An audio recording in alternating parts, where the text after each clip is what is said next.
Hello, everybody. How are you?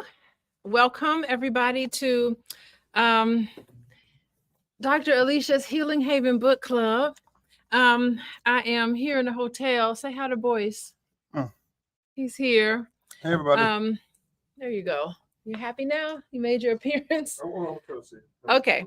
All right. I'm Dr. Alicia with Coaching with Dr. Alicia, and I'm here to do part 2 of Finding a Mate. And this is part 2 of Finding a Mate comes from this book, How to Be an Adult in Relationships. It's the 5 keys to mindful loving. If you don't know the 5 keys to mindful loving, guess what? They're in the show notes. So you can go in the show notes and it gives an outline of the 5 keys to mindful loving. Mindful loving. This is something we need to take on. And also, if you look in the show notes, you'll find chapter 1, chapter 2, and part 1 of chapter 3. This is all about how to be an adult in relationships. It is written by a therapist, David Risho. He's been a licensed therapist. He says in his book, 50 years, and I've been a licensed therapist over 20 years. So you have in total 60 years of experience coming right to you. And we are talking about what are the things that's healthy in a relationship, and how can you do this? What I love about this book is that it breaks it all down, but what it also does is it gives you things to do. It gives you exercises and tips, and if anything, I love practical information on how to be better and in your relationship. So last week we began with finding a partner, and today we're going to talk a little bit about, are you aware of what you really want and what you really need in relationships? So that's what we're going to talk about today, is awareness of what your blind spots could be and what they are, and how to discover those things. So I just want to say hello to everybody. Hi, Rhonda. Rhonda was in here early today. How you doing? Stephanie and Gregory, B1, that's what's up. B1. Yeah, our B1 families need to know how we are going to not only create wealth and health in our families. I know a lot of you guys work a lot with my husband, Dr. Boyce. I know you guys take his courses and do some really wonderful things with the Black Business School, but I'm here today to make sure that your relationships are just as strong and sound as your financial portfolio. So hello, Justin. How you doing? Dennis is back. Hey, Dennis, how you doing? There's some regular names coming in here. I really appreciate that. And let me tell you, before we get started, I just want to say, it is tough to know when I'm going live. My schedule on the Sunday is really busy. Today, I did a half marathon. I slept and drank a lot of water and got a massage because my body was just killing me. And so it's on Sundays, it's kind of, you never know. It's like late right now. It's very late. So I won't keep you guys too long. Hi, Anita. How you doing? I won't keep you guys too long, but I do want to just go over this one section.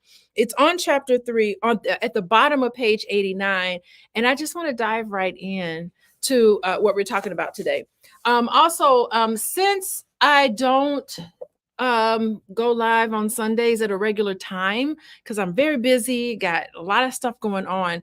If you really want to keep in touch with me and when I go live, you can text the word love to 8794.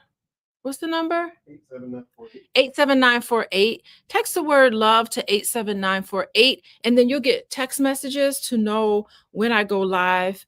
There's my website. If you want to reach out to me, you can find me there at coachingwithdralicia.com. I'm looking for the banner for oh, here it is.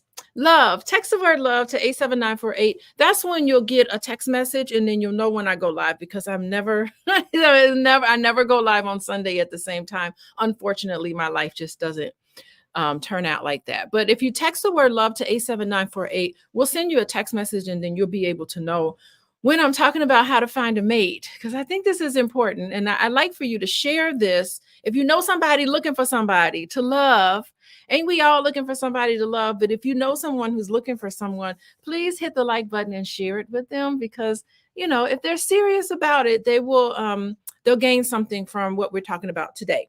On the bottom of page 89, what are we up to? What are we up to, right? Um, I want to say something about what are we up to. So there's been a lot of discussions online about all these public divorces, all of these public relationships seem to be dissolving. So as fast as people are getting married, it seems like people are getting divorced, and all of this is public, right? So this is information, and I think this is great illustrations and examples for all of us to learn from, right? And there have been a lot of theories about why and how relationships work and why and how relationships don't work. And one thing I can tell you, I've been teaching human behavior courses for a really long time. And um, this is what we know from the research, from the data. I'm a licensed therapist. And because I'm a licensed therapist, I have to stay abreast on what we now know about relationships. And there's one key factor in relationships that predicts how well we are in relationships as adults. So you're in a relationship as adult, and there's one key factor in your background that will help create positive, strong relationships in your adult life. And that key factor is, drum roll, your relationship with your mother in adolescent years. I think that's really interesting. It doesn't matter family structure. It doesn't matter um, how much money you make or where you come from or any of those background information.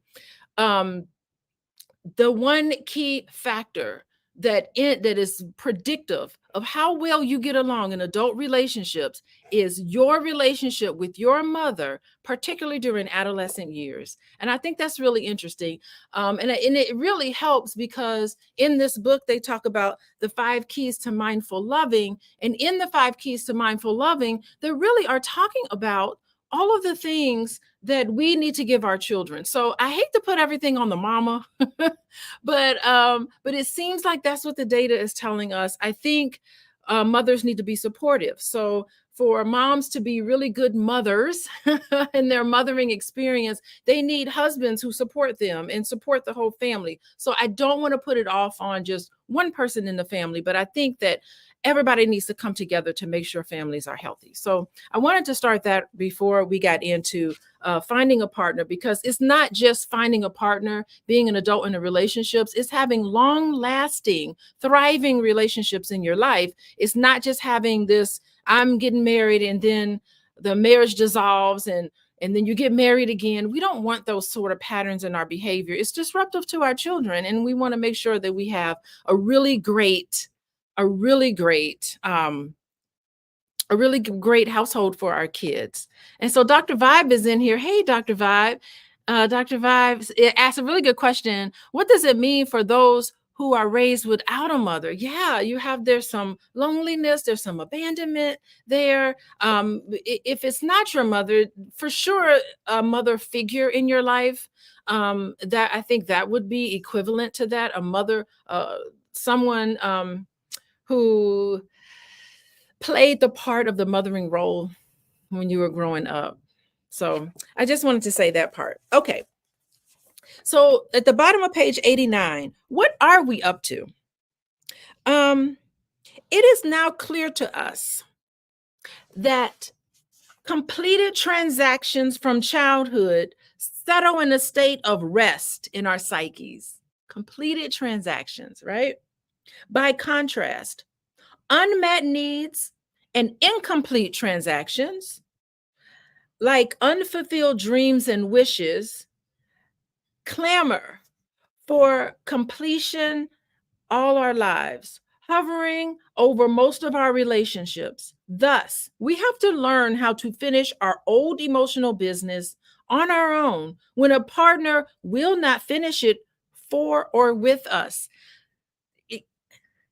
How do we know this is happening? Sometimes it's very difficult to understand the issues in your relationship where you feel lonely and alone, how much of it is part of your partner's responsibility and how much of it is part of your own responsibility to be able to look deep within and try to give yourself the love that you feel like you haven't been given. So I think this is really something to ponder for all of us who are having any sort of relationship issues. How much of it is realistic and how much of it is not realistic? And these are conversations you need to have, at least think about within yourself,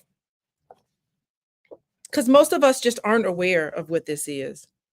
He goes on to say, what are we up to when we look for a relationship? What are you up to? What are you up to when you look for a relationship? Our apparent agenda may actually be opposite of our real agenda. So we have this conscious agenda about why and how we want to be in a relationship, who we're looking for. But sometimes there's things that we're searching for in a relationship that we're not aware of. I think that's where he's going. We have a conscious agenda when we say we want matches that we set out to do. When we say we want matches, what we set out to do, we have a conscious agenda of this. For instance, we say we want a relationship and we mean it. So we are willing to make a commitment. I tell you, this really reminds me of that show. Have y'all seen that show, Married at First Sight?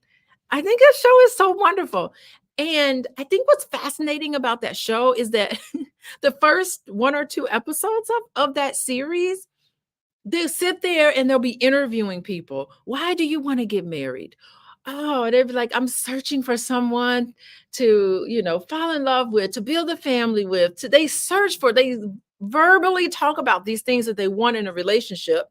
And then the experts will say, what is it that you're looking for in a partner? And they give a whole list of things that they're looking for. And guess what?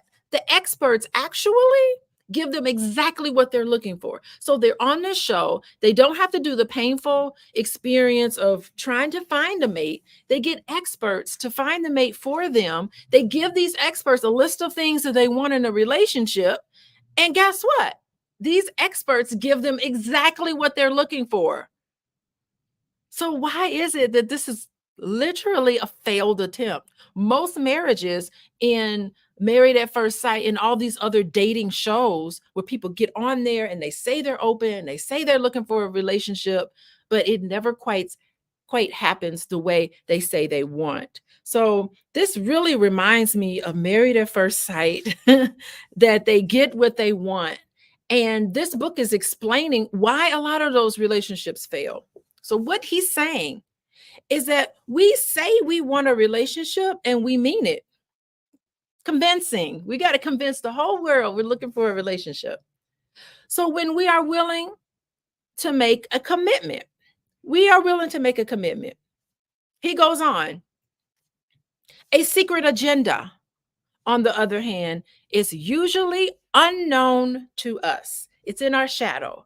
We know about Carl Jung and our shadow side and all of that is in our shadow. Sometimes we don't know what's really hidden underneath our stated intentions. Maybe there's an incomplete, what did he say at the beginning?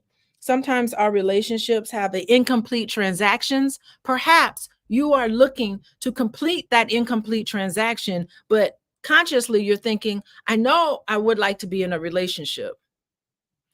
Look at Joshua. Hey, Joshua. Joshua says some really interesting things. He says marriages are built not just put together overnight. Thank you, Joshua. Joshua, I cannot watch Married at First Sight anymore because I'm like screaming at the TV because I'm like, these people I don't understand. I just don't get it. Marriages are not built overnight. You can't just put somebody together. It takes a lot of work. I agree with you, Joshua, I agree for sure. So, but what he's saying is that there's a secret agenda. We have a secret agenda when we actually want the opposite of what we say we want.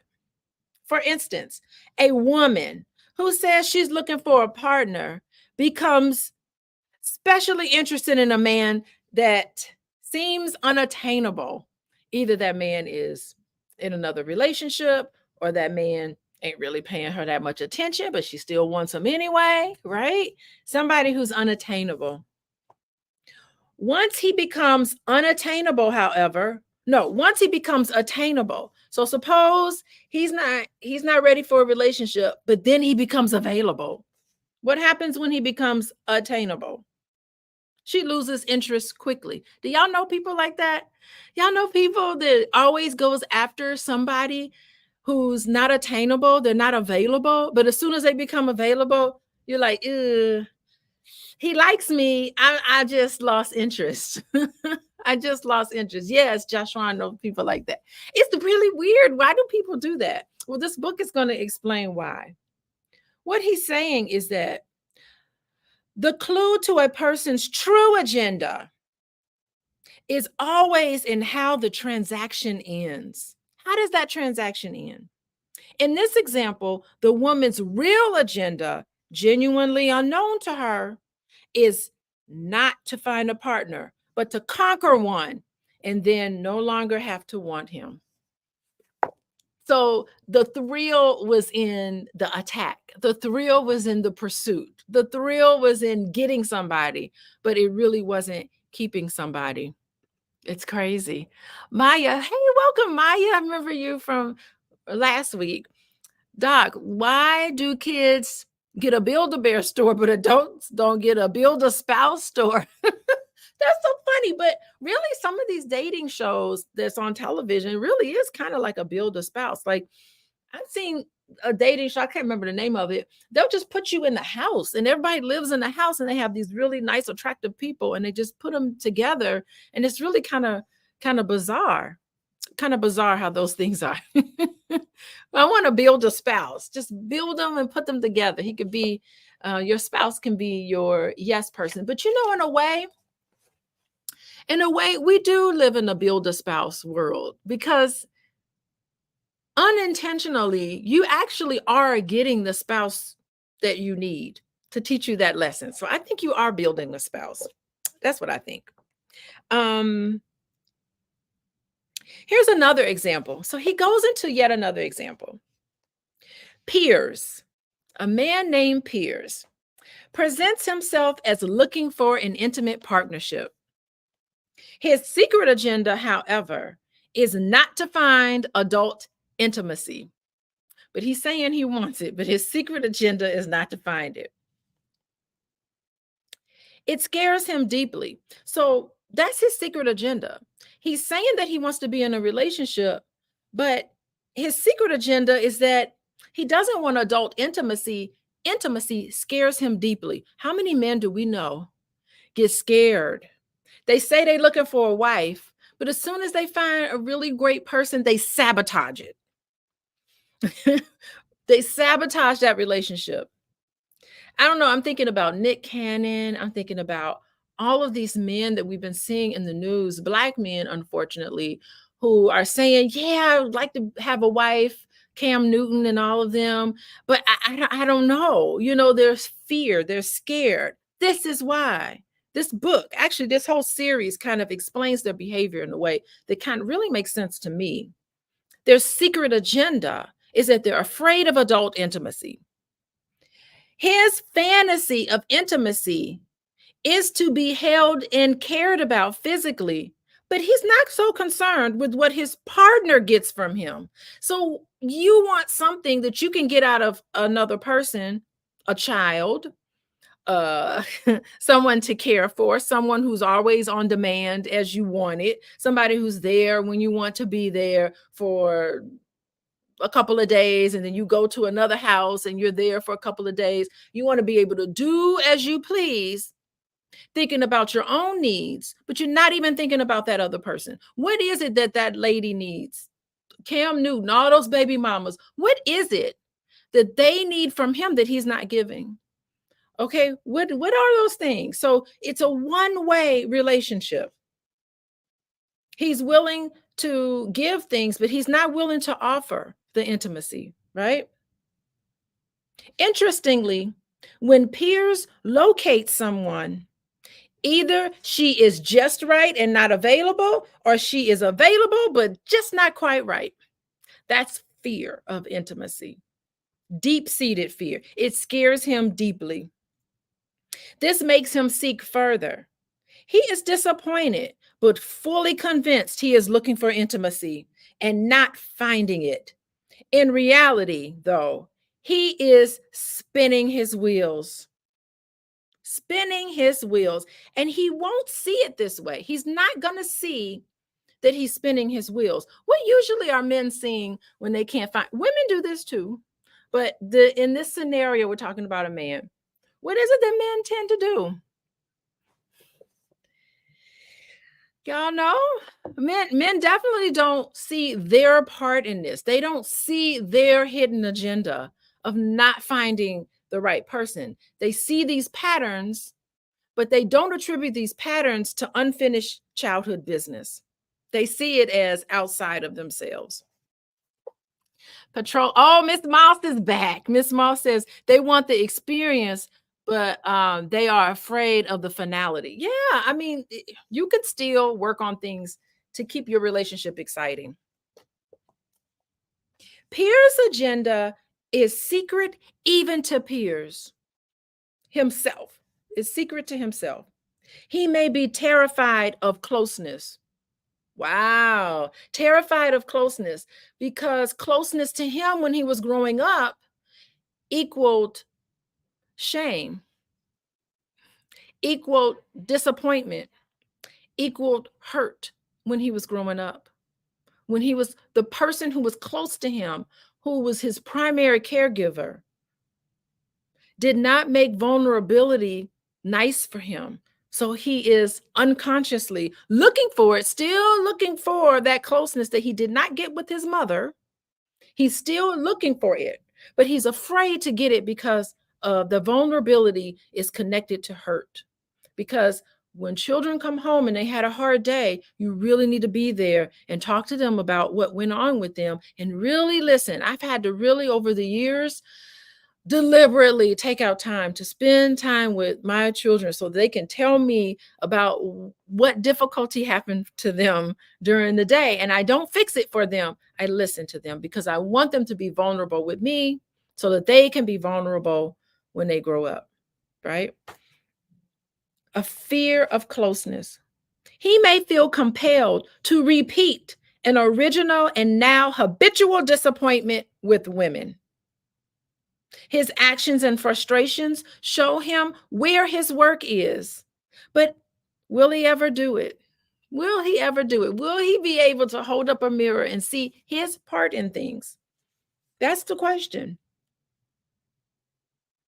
How many women will be blamed? How many women will be blamed? How many relationships will go sour before he sees his part and the reason why it went sour? If he doesn't acknowledge this pattern that he contributes, if he doesn't acknowledge it, Pierce will never know his own agenda, the secret agenda, how it disables him from intimacy, how it relates to issues in his early life, or how to do the work that will free him from self-defeat. I have 2 words for you guys. What's my 2 words? Passport brothers and sisters. I don't know if there's passport sisters, but passport brothers. That's my 2 words. You have to be able to look at how you are contributing to these patterns and not say feminism is the problem. Feminism ain't the problem. If the problem is that you can't see your part in these patterns, Western society is not the problem. There are lots of thriving feminists in beautiful relationships. There are lots of thriving men in this Western world who are in beautiful relationships, Black men. There's tens of thousands of beautiful Black families. How can you say that, really? They have to look at themselves. Y'all doing all right? Anyway, we're here. We're talking about how to be an adult in relationships. It's the 5 keys to mindful loving. You can see some of my previous shows in the show notes. I feel like I've done enough where I may reach out to the author and see if he'll come on, but he seems to be, up there in age, like 70, 80 years old. So I don't know how available he would be, but I may have somebody contact him and reach out to him and bring him on here. But I just want to thank everybody for coming in. If you're interested in working with me, I work with a lot of couples. We get into this, your hidden agenda in the relationship. We get into incomplete works that's not completed. We get into deconstructing how much of the issues in your relationship is you, how much of the issues in your relationship is your partner, and how much of it is society, right? So there's enough blame to go around, but we all need to understand our part in this, right? And boy, who knows the next time I'm going to do part 3. I will do part 3 next Sunday, but who knows what time? I'm not certain. I haven't quite committed myself to a time on Sunday, but if you want to know when I'm going to talk about part 3, which is next Sunday, I'm not certain what time. You can text LOVE, LOVE, to 87948. And then that's my Instagram. Y'all follow me on Instagram. I have fun on Instagram. I'm trying to get better with my posts. There's some wonderful therapists who do great Instagram work. I'm trying to be like that, but they do great work. So anyway, follow me on Instagram. But more importantly, reach out to me at Coaching with Dr. Alicia. Let's see. Hey, the Mad Hatter. I love the Mad Hatter. Look how many people are watching. I'm only watching because I want to say, oh, okay. You can only hate somebody for so long before they stop caring. Though women don't care anymore. Women don't care anymore. Is that a pattern for you, Mad Hatter? Are you finding the pattern of running into women who don't care? I don't know. There's something to contemplate. What are the patterns that you're finding in your relationship? The Mad Hatter. I love that. Mad Hatter. I talk about going down the rabbit hole. I think if it's not last week, maybe it was chapter 2 in the show notes. I talk about the Mad Hatter, about how we all need to go down the rabbit hole to explore aspects of ourselves that we don't know, that we're unaware of. And that's the whole thing with Alice in Wonderland. So good, Mad Hatter, you got to check out chapter 2 or read chapter 2 of this book. How to be an adult in a relationship. They go right into sort of like Alice in Wonderland and her interaction with the Mad Hatter. So anyway, oh, I love this, Ronald. We're looking for love in all the wrong places. No fine girls, just ugly faces. Y'all remember that song? Looking for love and all. Anyway, I know that song anyway. Okay, so thank you, Ronald. Yeah, looking for love in all the wrong places, and you're in the wrong place. You're in the wrong state of things if you're not finding what you're looking for. So Mad Hatter is responding. I'm not looking for love, Ronald. I gave up. You gave up, Mad Hatter. No, don't give up. I'm tired of people make fun of my skin color. Oh my gosh. I don't know what your skin color is, but listen, God made us all beautiful. We're in all different shades, and all different shades is beautiful and worthy of love. So I'm sorry to hear that, Mad Hatter. You will find somebody that loves you. You gotta love yourself too. You gotta love your skin color, and then you'll find somebody who loves your skin color too. Okay, so we're gonna move on. Okay, so now he's talking about Peter. I'm at the bottom of page 90. He's talking about Peter. Peter, unlike peers, unlike peers, has a sincere, open agenda and no secret agenda. He's sincere. His fantasy is to hold, not only hold, but to be held by someone who does not have to be perfect. Boy, you're looking for perfection, just stop. You're never going to find it, right? When he locates a prospective partner, he asked himself, is she emotionally available, unattached, approximate to what I want? And are we warming up to one another? Oh, those are good questions. Let's see, Mad Hatter, what you got to look for? You got to look for someone who is emotionally available, unattached, approximate to what you want, and the two of you are warming up to each other. If she is unavailable, no matter how attractive, he does not waste his energy. He ain't wasting his time on somebody not available, but passes her over. He passing her over.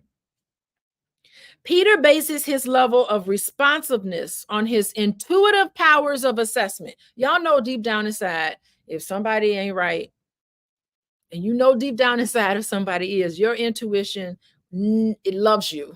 Your intuition, I think intuition is just God speaking to you. Go away, stay close, come, follow that pursuit. Don't follow that, right? That you got to listen to your intuition.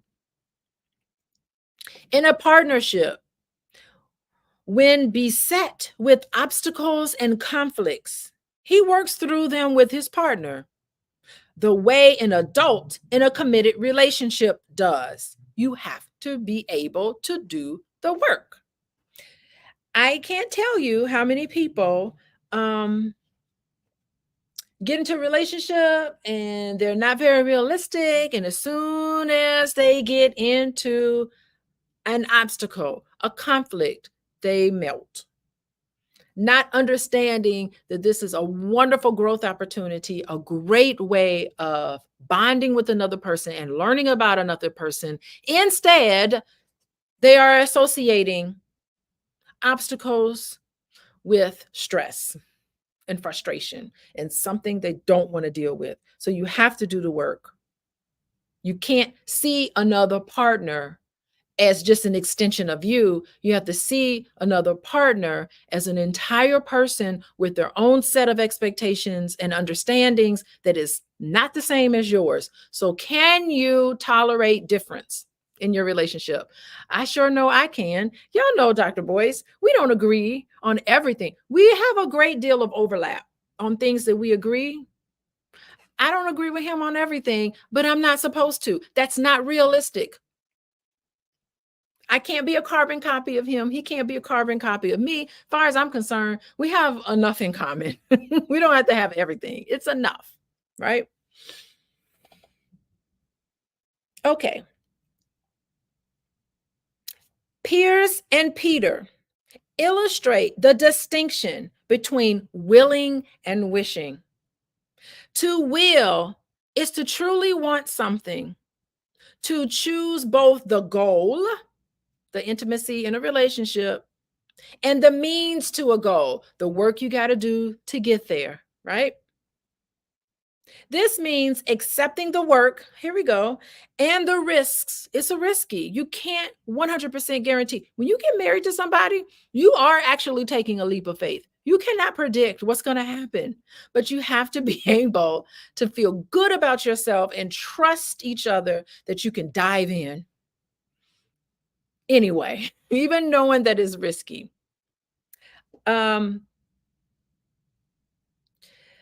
This means accepting the work and the risks involved in seeing something through. To wish, on the other hand, is only enamored with the goal. You ain't interested in working for the goal. You're just wishing for the goal, but you're not willing to do the work. Piers wishes for intimacy, but Peter really wants it. Both Piers and Peter may marry. Peter chooses a partner wisely. Marriage truly suits him. Piers eventually marries someone with whom he can continue the game of hide and seek. He marries because that is what one does, making the big decision before he really knows himself. Finding a match is usually easy for people like Piers because, unfortunately, more people are drawn to apparent openness than they are drawn to authentic openness. Most people think they want this flash and love bombing and all of that, and it's not authentic. Piers then will have many more candidates to choose from than Peter will. This is not because the candidates are foolish, but because they are also afraid. After all, the real thing can make demands and it can hurt. and it is certainly unfamiliar. He's saying, oh, what a tricky way. He's talking about society. In that statement, he's talking about the problems with society. It's toxic. We put too much emphasis on things that don't really matter. We're very much interested in external achievement, external appearances, Mad Hatter. Yes. People making fun of things that don't matter, because not once did they say how much money you had, not once did they say what's your skin color. They said looking for a relationship you need to look for someone emotionally available, unattached, approximate to what you want, and that you can build something together.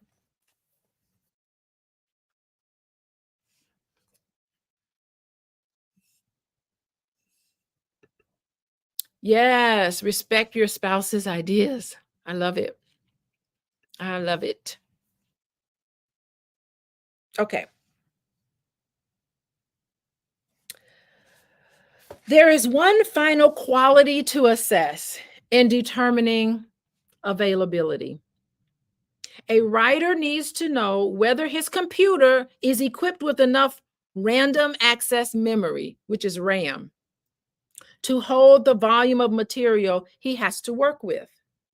Likewise, processing conflicts in relationships can take a great deal of emotional energy. So we need to know whether we have enough random emotional energy to work on the kinds of conflicts that will arise in a relationship, and whether our partner does also. You really do need to do the work to develop a relationship, to get to know somebody, and to be able to work through all of the inevitable conflicts, but you also have to have the time and the mind space to do it. Because part of this chapter, of chapter 3, is, are you really cut out for this? Are you cut out for marriage? Are you cut out for a nice intimate relationship? Because you have to take time away so that you can develop it and work on it. Is that person available to do these things? And I think what's really interesting is that in that moment where you need to stop what you're doing to work on your relationship, how do you feel about that? Do you think that's not fair? There's so many men and women. I've seen women do this too, but more than likely, I see men do this.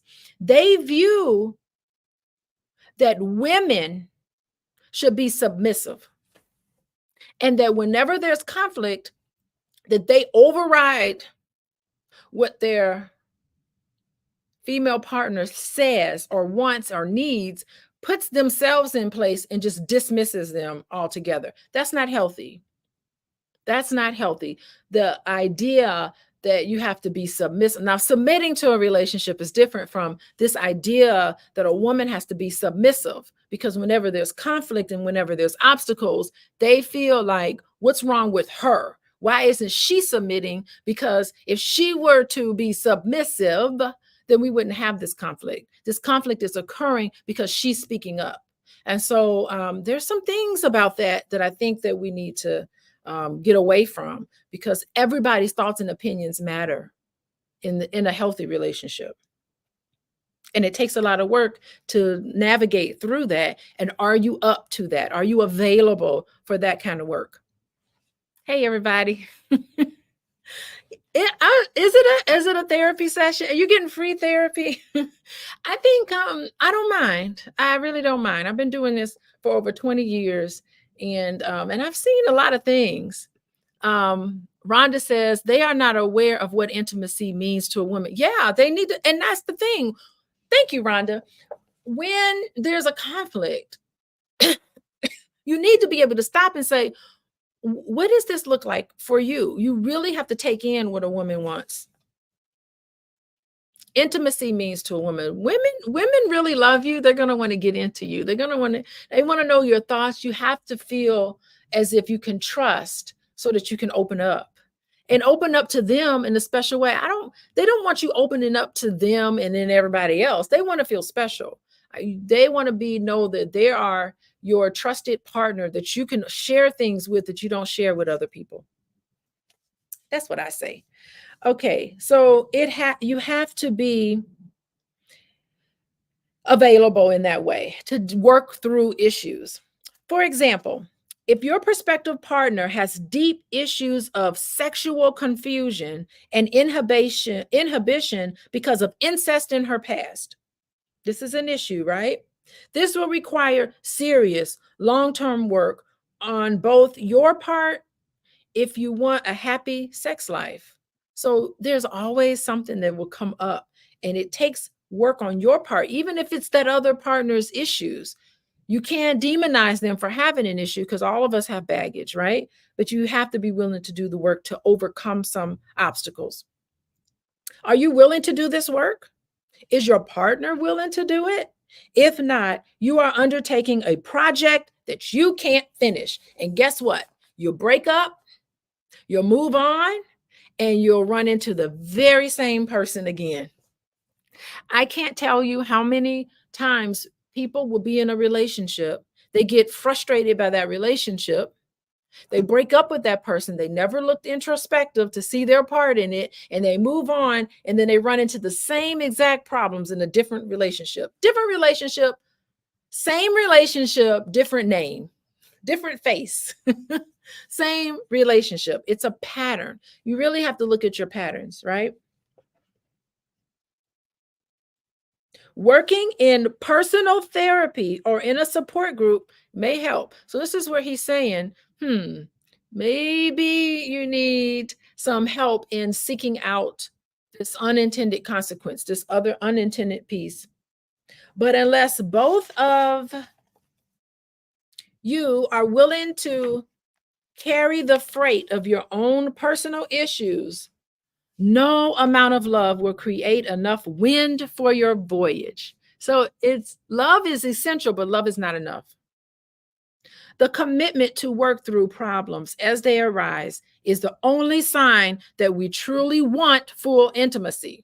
Truly want full intimacy. You're not willing to work on it, you don't want intimacy. Only that commitment makes a difference. Not good looks, not empty words, not what we seek, not even what we find. Adults know their limits, address them, and expand them whenever possible. That's the equivalent of candidacy for an intensely real relationship. These are adult relationships. What he's saying is that if you do not and are not willing to look at your part in the problems that you have in your relationship, then you're childish.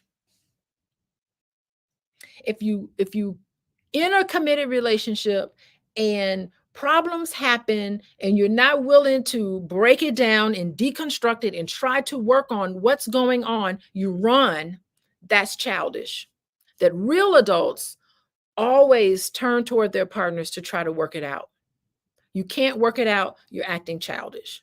That's what he's saying. I agree. Adults adults looking for intensely real relationships are going to want to know their limits. They are wanting to know to address them, and they want to expand whenever possible. Even if we did not find the 5 A's in childhood, we can find them and give them in a truly intimate relationship that allows a no holds barred exchange of what? Feelings. You got to be in touch with your feelings. Not all healthy relationships offer this, of course. While others want to share their deepest feelings and experiences, both past and present, both styles are acceptable. But it is important for us to know that whether a prospective partner is seeking the same style relationship we seek, some people just like to keep it light. They don't like to go deep. So that's good. But if you like to go deep, it's nice if you find a partner that likes to go deep with you, right? Conflict happens in both kinds of relationships. So he's just saying it don't matter. You may say you want a deep relationship or surface light, keeping it light. You're still going to run into conflicts. You're still going to have to address your limits. You're still going to have to be open for seeing your part in things.